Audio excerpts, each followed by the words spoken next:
XRP massive supply shock. Let's talk about it because a lot of you guys didn't seem to understand what I was talking about in the previous video because number isn't going up. And I know that all we care about is number going up. But the reason why this story is so important about the alleged XRP supply shock is because of the ETFs. That's the meat and bones of the story.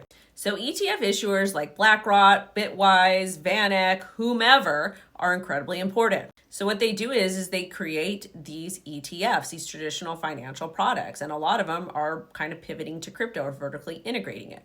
And we measure the performance by inflows and outflows. Inflows mean that people are buying, money is coming in to buy these spot ETFs.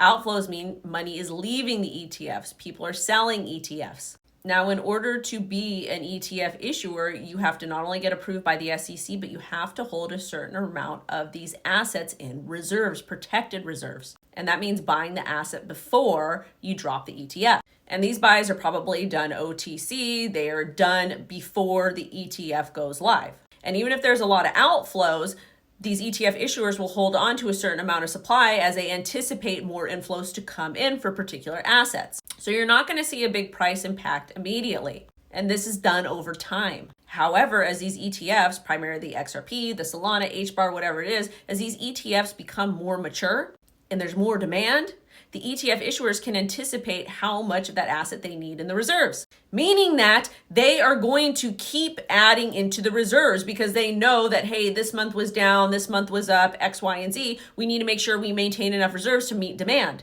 So basically, you're not going to see a price pump overnight.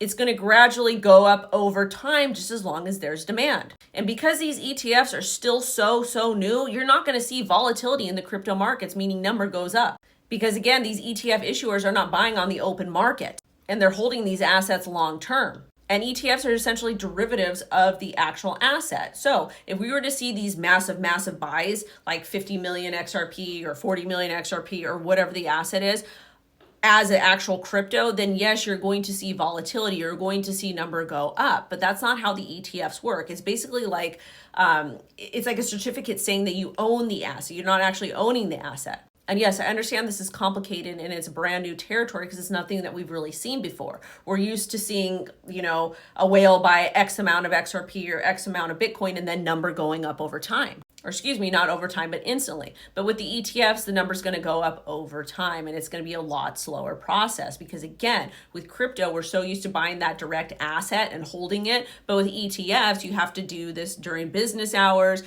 You have to have the certain qualifications, whatever that is. So it's a lot slower process. So moral of the story, this is bullish for crypto long term. It's bullish for XRP price or HBAR price or whatever spot ETF price there is.